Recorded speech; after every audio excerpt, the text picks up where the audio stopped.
Hello again. So this is speaking to your ancestors Q&A part 2. Hello again. This is ancestors Q&A part 2 because somehow I lost audio in the last one. So I'm going to just go ahead and keep answering the questions regarding communicating with your ancestors. I'm back. I'm back better than ever. Great. I'm glad that you guys can hear me now. So the last question we left off on before I lost audio was, is it possible to be the first in your bloodline to have the gift? And like I said before, it is possible, but it's very unlikely. Most of the time, you'll discover through reading or as you go about in life that this was actually inherited from an ancestor. If you have a broken lineage, you may find out that it was inherited from a distant ancestor. So that's why ancestral veneration is usually so popular, because it really helps people connect with deep ancestral roots. Okay. A lot of people believe. Another question that I received was, is ancestor veneration demonic? No. I feel that this is a fear of a lot of us who grew up with a Catholic side, and no, it is not. You have to remember that ancestors were people. They, for example, saints, Jesus. When we honor them, it's basically honoring ancestors. It's honoring people that used to exist and now have an elevated position in the spiritual realm. So it's really, it's not something that is demonic if you are honoring your ancestors, if you're doing good with your ancestors. There are people who abuse their ancestors for things that they shouldn't be doing, but it's really about the particular person that is doing the communication. A lot of it, you attract what you have in your heart. If in your heart you have goodness, you tend to attract for the most part, unless there's some crazy accident happens that you end up attracting negative. If you have good in your heart, then you will for the most part attract good. If you have a lot of rage and anger, and you can attract a lot of trickster spirits. So ancestor veneration has been done for thousands of years. The most recent ancestor veneration is obviously in the African ATRs. However, you also have it in Catholicism. You also have it in Christianity, in different ways. You have it in other religions as well.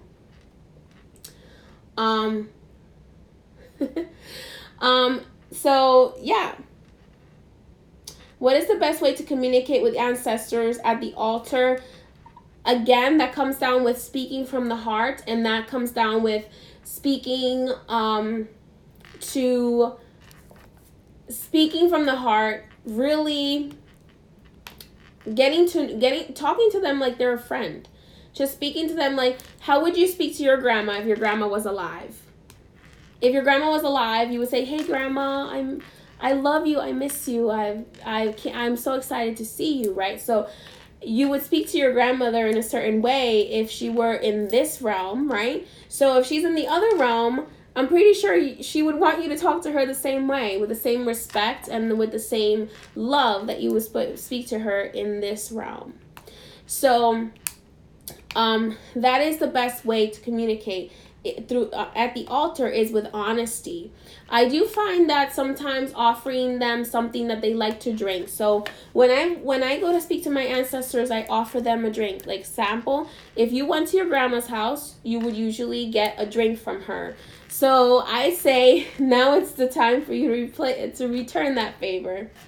So if you know she likes coffee, offer your grandma some coffee. If you know she liked oatmeal, offer her some oatmeal. If you know that she liked, I don't know, whatever she wanted to eat for breakfast, you can offer her that. Usually the drinks. You don't have to usually offer food, but usually drinks. It's really, spirits usually feed more off of the drinks, and then the food, they feed off of it over time. So if you're doing a communication during the day, during the morning with them, I would have my coffee with my ancestors or my tea. If your ancestors like something in particular, I would put it on there. One of the questions that I got on the live is, if you are a white person, can you work with your ancestors? Yes, of course you can. Not everyone. I know that there's a pretty bad history with Caucasians. I'm gonna say Caucasian, but that is not a reason to not speak to your ancestors. People evolve. People change in the spirit realm. I have spoken to many spirits that have felt remorse for their history, for the history. I know that we live in a country and in a place where the history is very painful. And I believe that it's important for us to start to build bridges as the descendants of so much pain. It's important for us to start to build bridges, to start seeing each other for our hearts and not for our differences.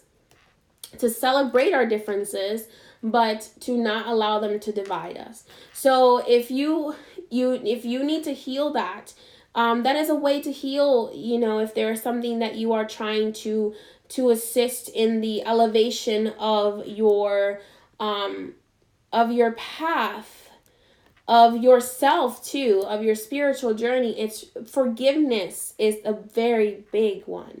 If you cannot be a very spiritual person without learning forgiveness, because you have to learn to forgive. For the elevation of your own spirit, you have to learn to forgive.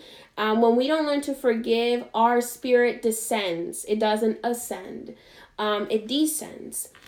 Because forgiveness, love, light are very important aspects of elevating as a spirit, whether you are in the physical realm or in the spiritual realm. I have come across spirits that refuse to forgive even on the other side, and they become earthbound, and they don't move on.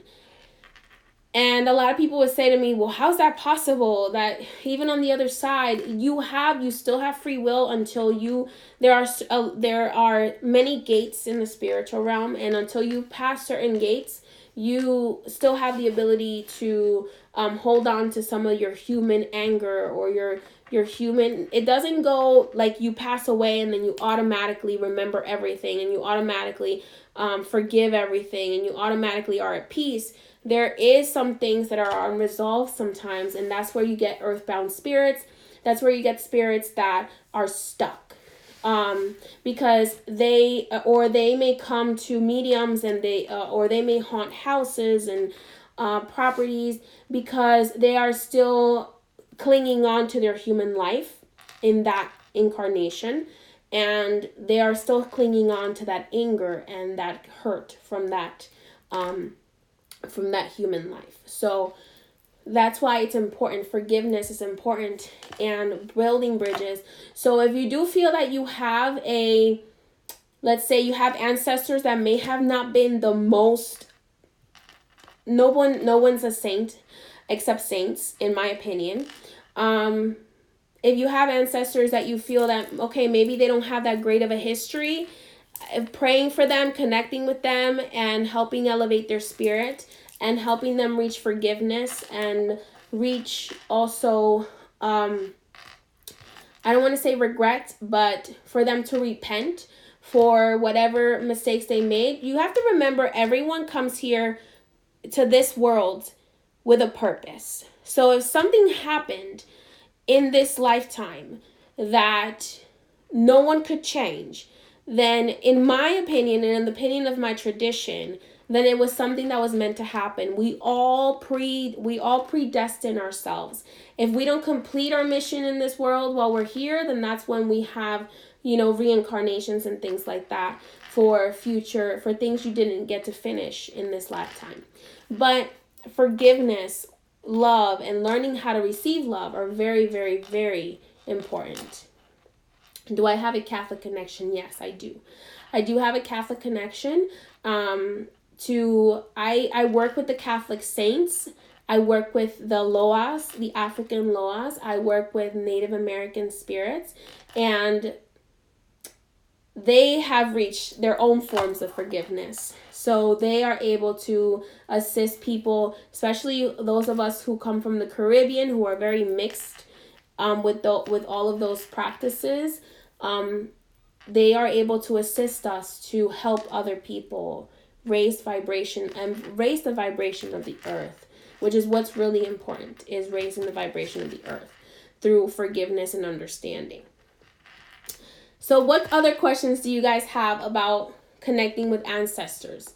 I'm gonna open up the floor for questions on how to connect with the ancestors. If you guys have any to ask, and then I will say good night to you all. Abuela loves, I love that. Abuelita loves café and farina con canela. So, I love that. Your grandmother always wants you to eat oatmeal. That's cute.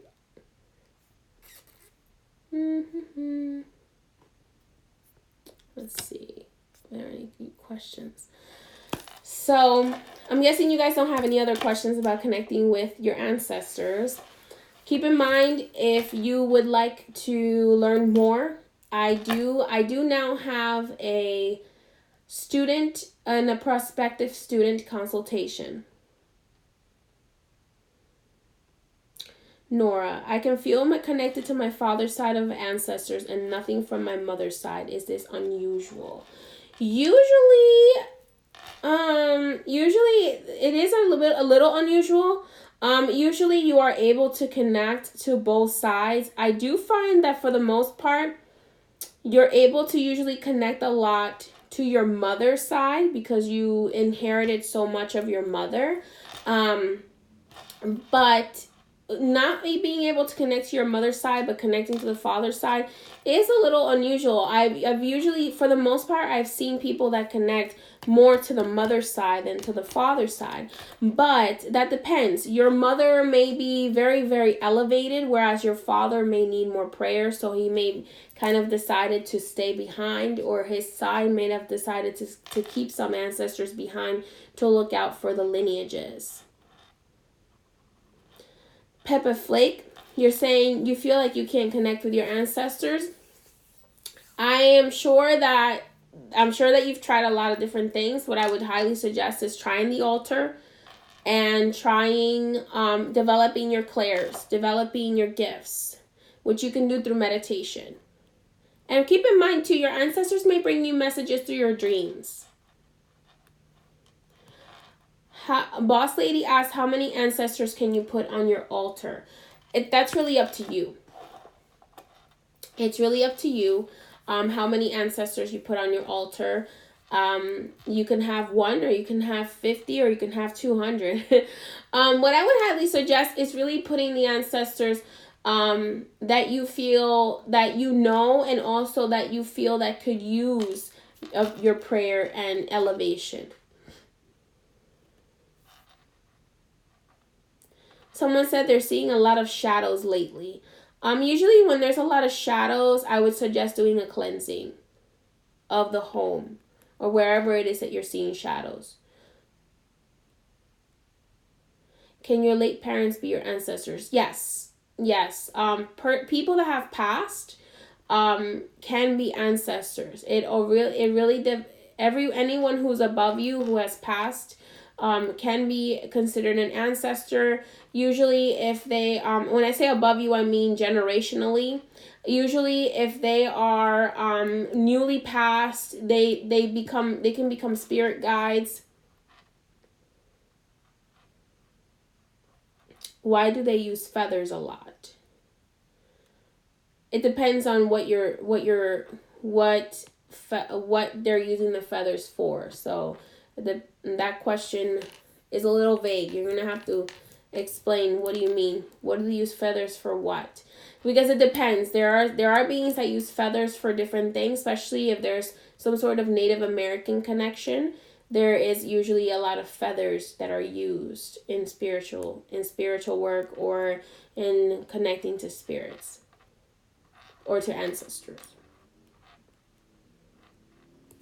Hello.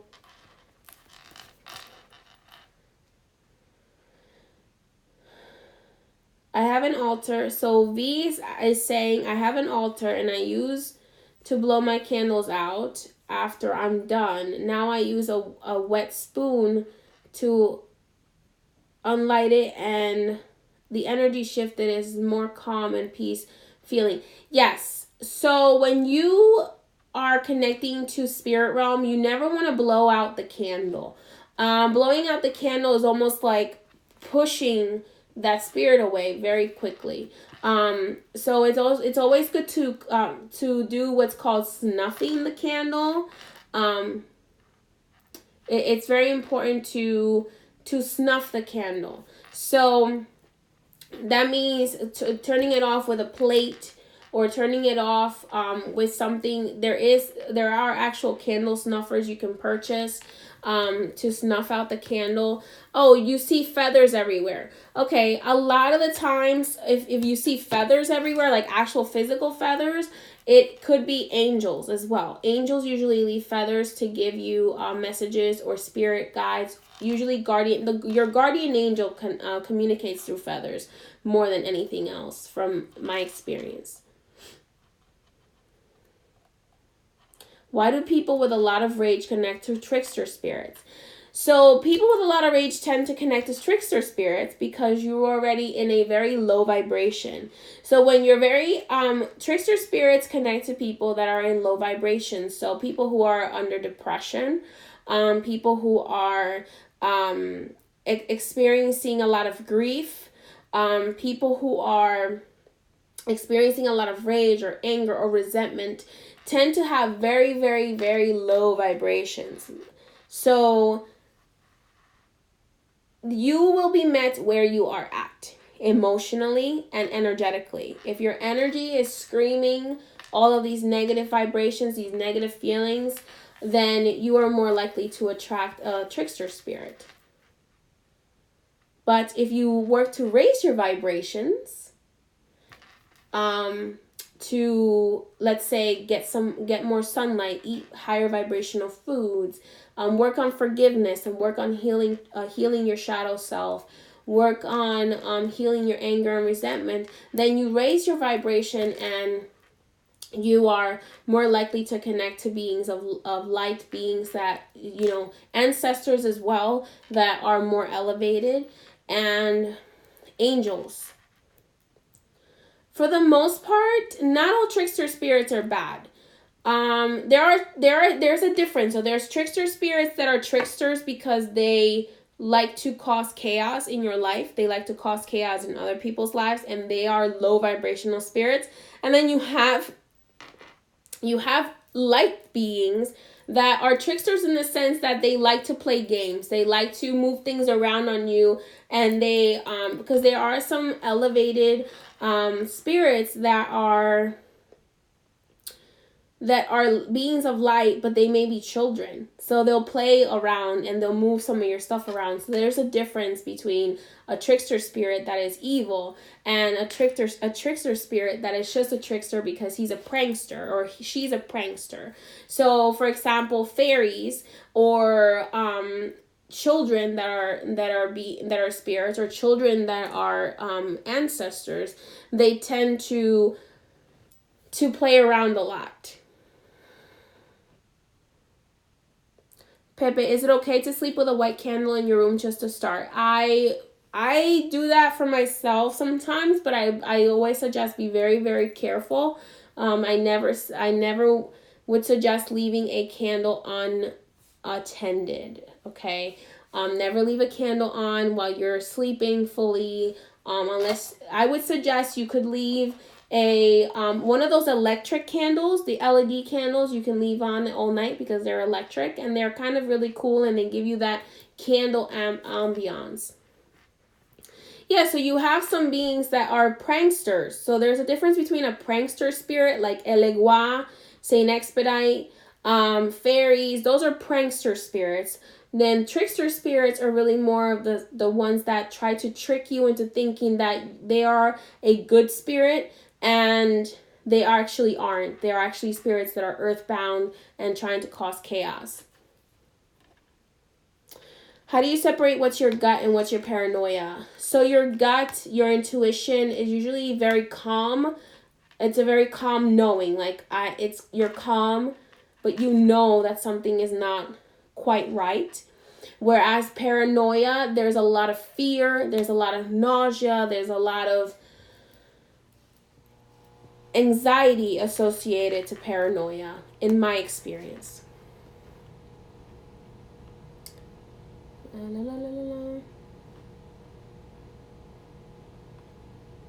Is it okay, Patsy asks, is it okay just to let jar candles burn out without snuffing them?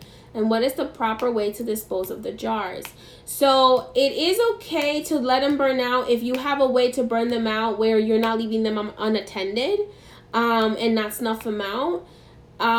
What is the proper way to dispose of the jars? Now with the jars, I usually, after they're done burning, unless it's a spell work jar, unless it's a fixed candle, that's different. But if it's just a regular altar candle, I will clean them with Florida water, and then I will put them in the recycling so that they get recycled.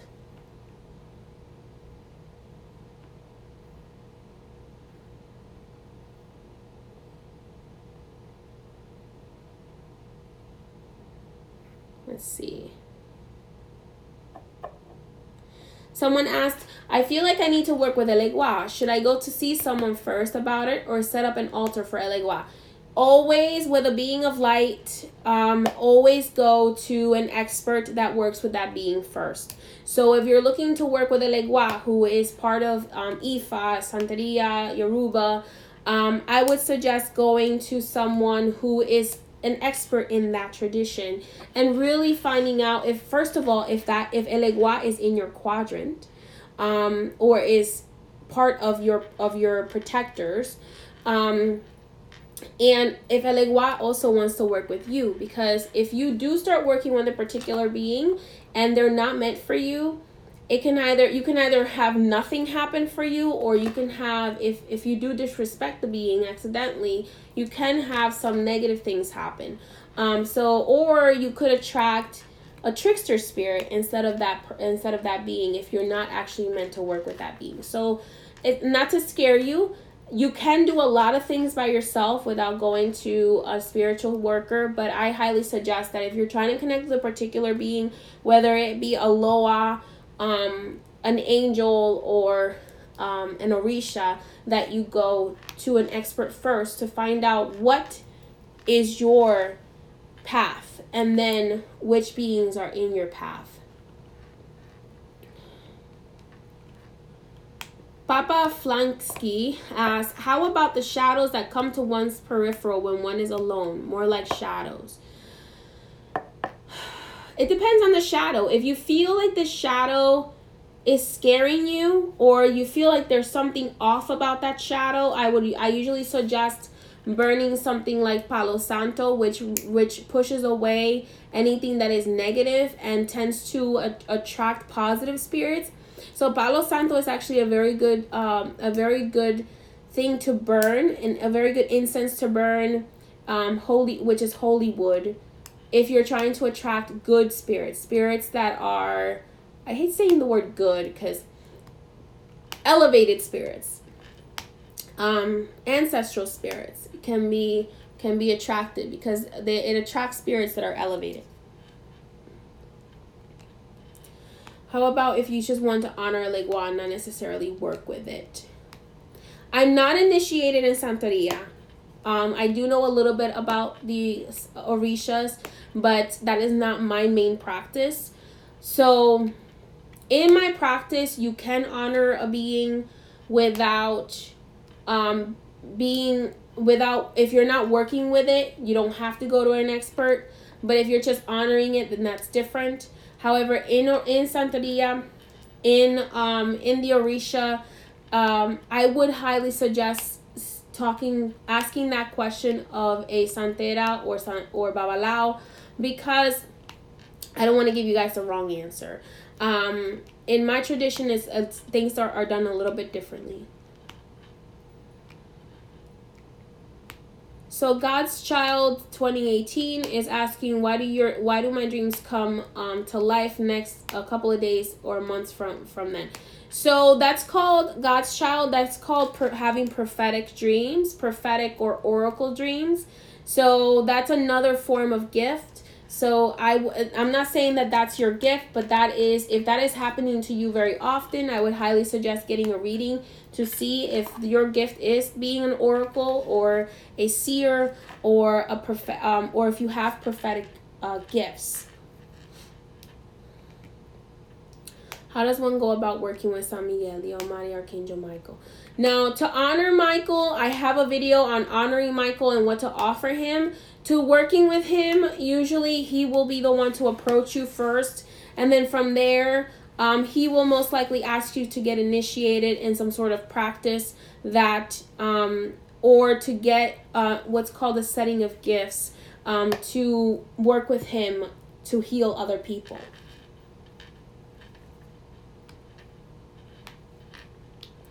V, if you asked a particular being for something and they didn't give it to you, then that may mean that you need further cleansing, or you may need to actually have a consultation to see why that wasn't delivered upon. Most of the time when you ask for something, if it's something that you have permission to receive, the beings will deliver on it.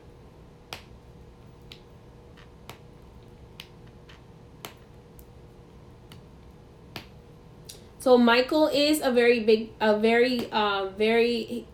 is very big on healing, but he also wants to make sure that you have the proper protection in place, which is if you are looking to be a healer with Michael and you really believe that Michael is one of your guides, I always suggest getting a reading and finding out how you can start connecting with him and have him be your guardian.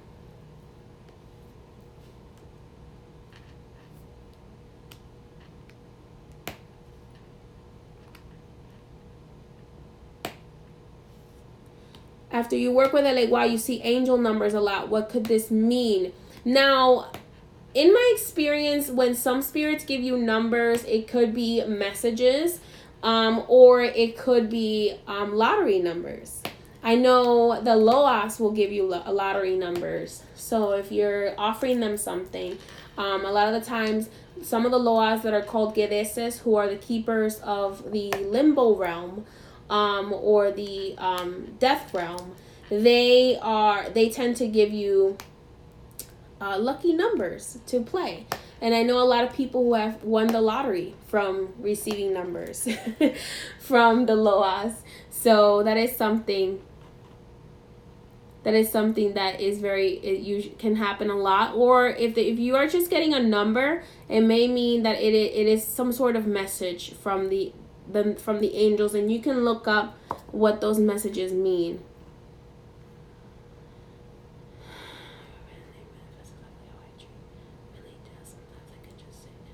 However, the Orishas may work a little bit different. So the Orishas may just be giving you numbers so that you can get the message.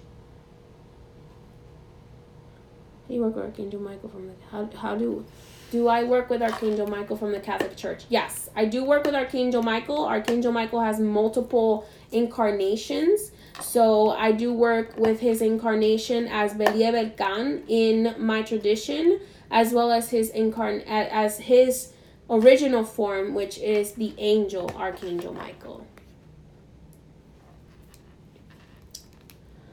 I'm still offering deep readings, but however, it's just the deep readings will just not include mediumship anymore for the time being.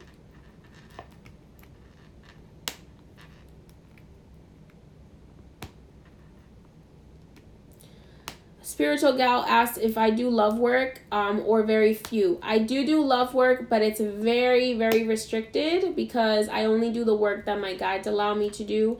And I do not do work for domination or to control someone else.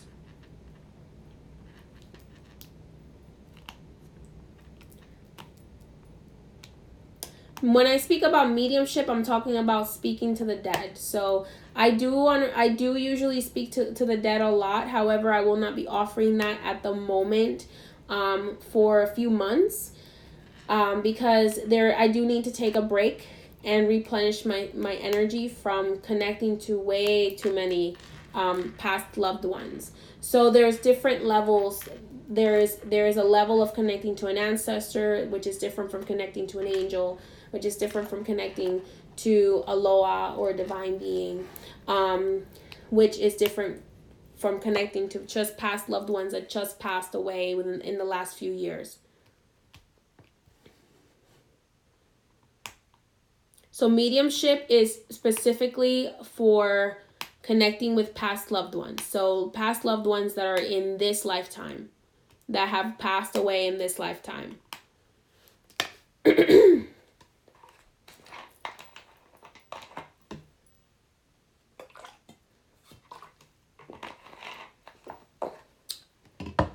All right, my dears. Is spiritual and earth time the same? No. Spiritual time and earth time are so different that if I tried to explain it to you right now, it wouldn't make much sense. There are times where the spiritual time is faster than our time, and there are times when spiritual time is slower than our time.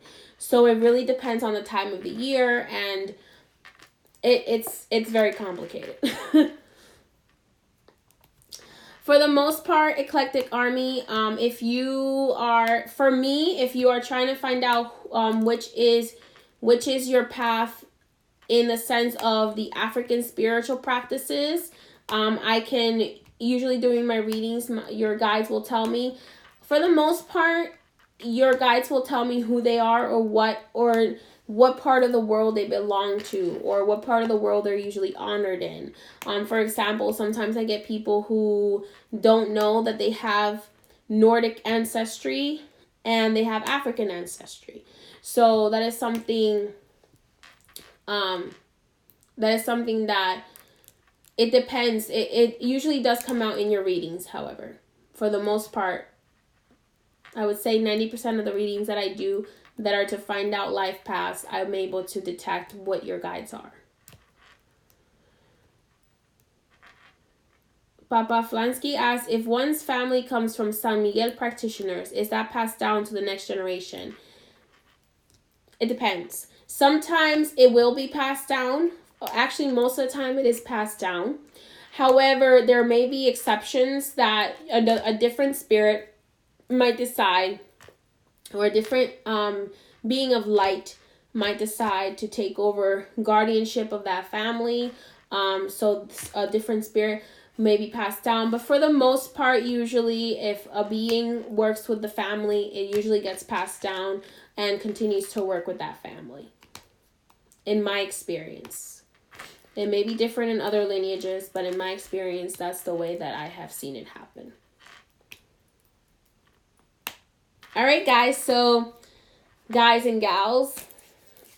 So, that's all I have for you tonight, unless you have any other questions before I get going. If you would like to book a reading with me or a consultation, you can do so on priestessmay.com. And if you would like to learn more about my practice or learn more about other things that I have shared, you can do so on youtube.com/priestessmay. And you can always find me on Instagram at priestess_may. Weddy for Life Path, I actually describe it in the description of my listing. You can see what readings are for what.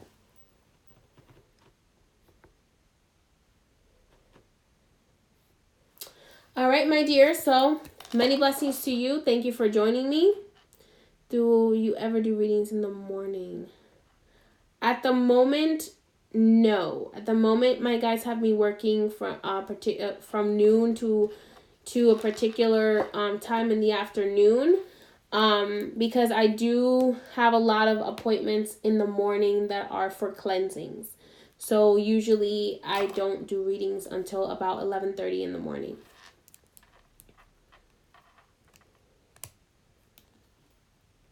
So that's all I have for you tonight. Again, like I said, thank you so much for joining me. And if you need to reach me, you know where to find me, priestessmay.com. Many blessings. Mwah. Bye-bye.